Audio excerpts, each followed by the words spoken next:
आज आपण भरपूर दिवस टिकणारे आणि अजिबात न कडू होणारे मेथीचे लाडू कसे बनवायचे हे बघणार आहोत. या पद्धतीने बनवले तर अगदी लहान मूल सुद्धा आवडीने हे लाडू खातील.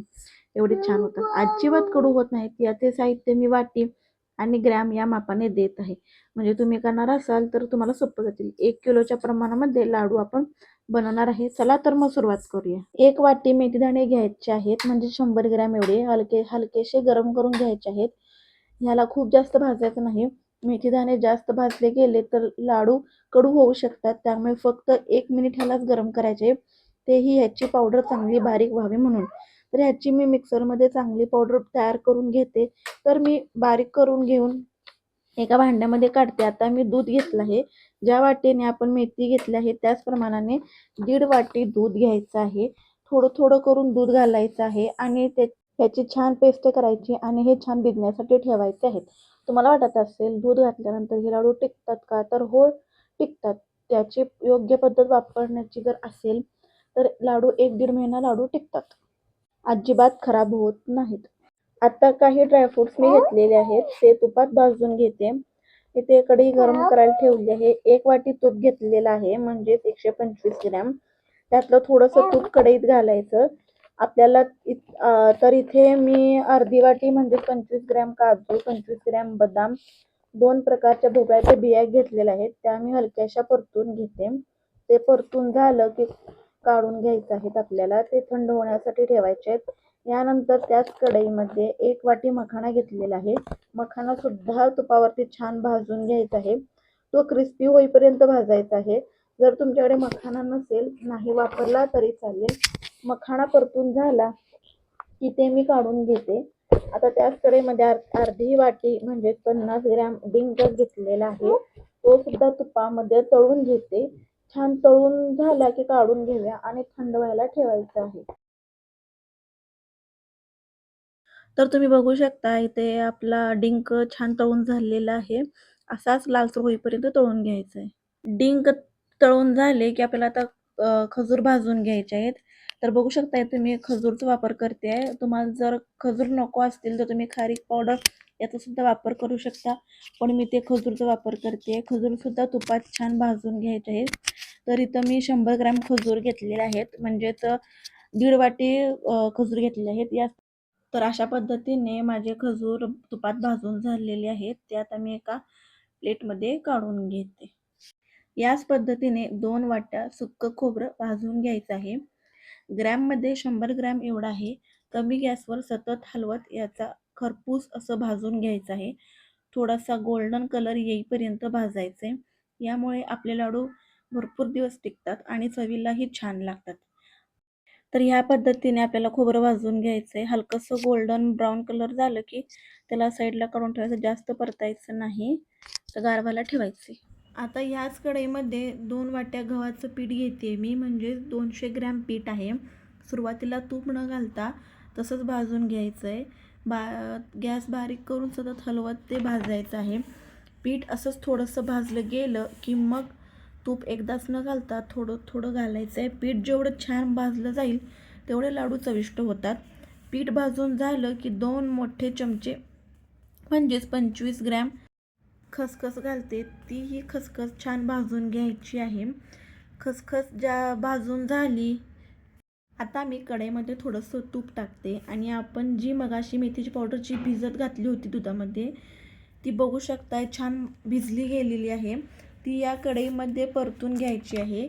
या पद्धतीने जर लाडू बनवले तर लाडू भरपूर दिवस टिकतात आणि अजिबात कडू देखील होत नाहीत.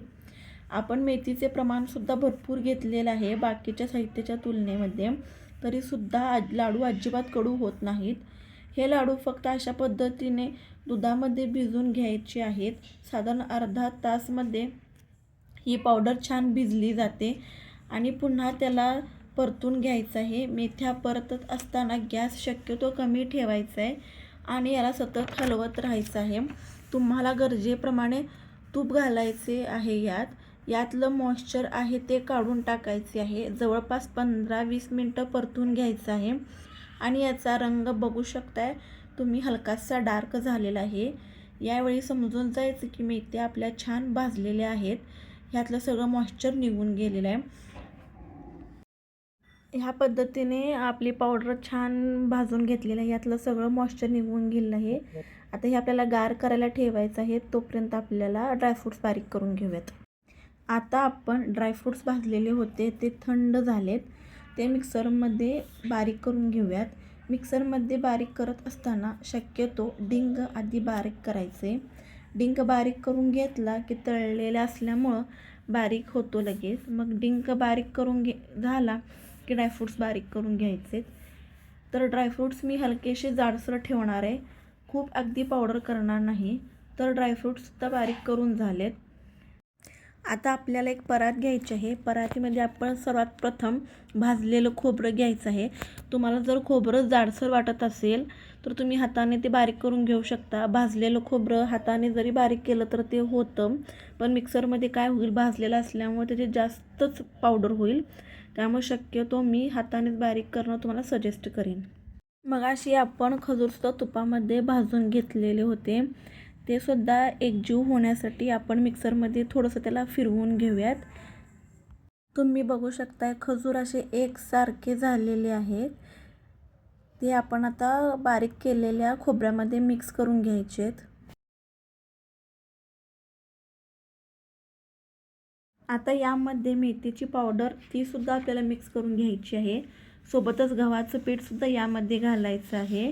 डिंक आणि ड्रायफ्रूटचे मिक्ससुद्धा आपण ह्यात मिक्स करणार आहोत. आता आपण हे सर्व साहित्य मिक्स करून घेणार आहे. तुम्ही हाताने मिक्स करून घेऊ शकता किंवा मिक्सरमध्ये एकदा फिरवून घेऊ शकता. सगळं एकजीव होतं, पण यातले ड्रायफ्रूट्स आहेत ते जास्तच बारीक होऊ शकतात. त्यामुळे हातानेच मिक्स करावे असं मला वाटतं. तुम्ही तुमच्या आवडीनुसार मिक्सरमध्ये सुद्धा मिक्स करून घेतले तरी चालतील.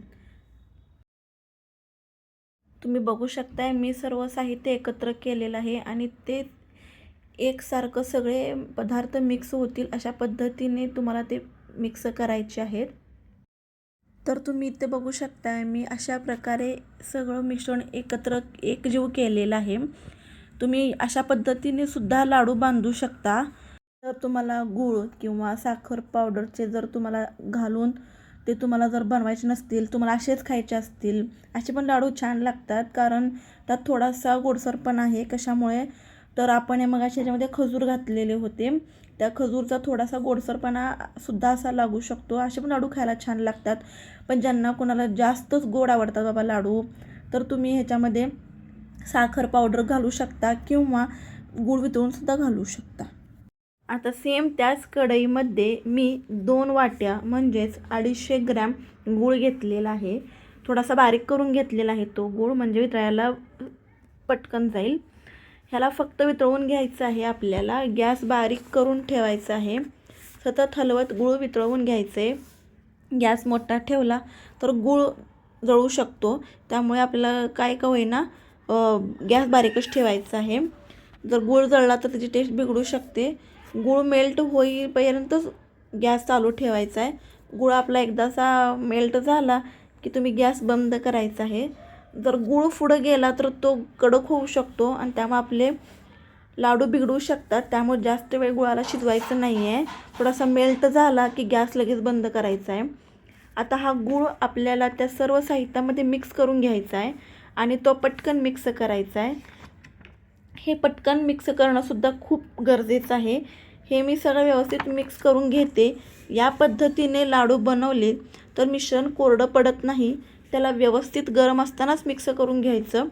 आता सगळं मिक्स झालं की मी वेलची पावडर घालते. हे तुम्ही तुमच्या आवडीनुसार घालू शकता. वेलचीने छान चव येते लाडूला. हे घालून पुन्हा एकदा मिक्स करायचे. वेलची पूड चांगली मिक्स झाली पाहिजे. आता आपण ह्याचे लाडू तयार करून घेऊयात. तर बघू शकताय छान बाइंडिंग येतं याला. जे प्रमाण दिलं आहे ते सेम तसंच घ्या, म्हणजेच तुमचे लाडूसुद्धा असेच छान होतील. तर बघताय लाडू आपले छान तयार होत आहेत. आपण ह्यात मेथ्याची पावडर जी घातली होती ती योग्य पद्धतीने भाजणे खूप महत्त्वाचं आहे.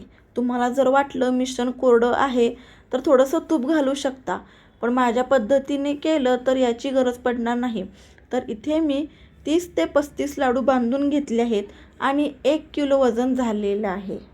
आणि मेथ्या आपल्यासाठी किती आरोग्यदायी आहेत हे सर्वांना माहितीच आहे. ज्यांना कोणाला मेथ्या डायरेक्ट खाऊ वाटत नाहीत त्यांनी अशा प्रकारचे लाडू बनवून खाऊ शकता. भेटूया पुन्हा अशाच एका नवीन व्हिडिओमध्ये.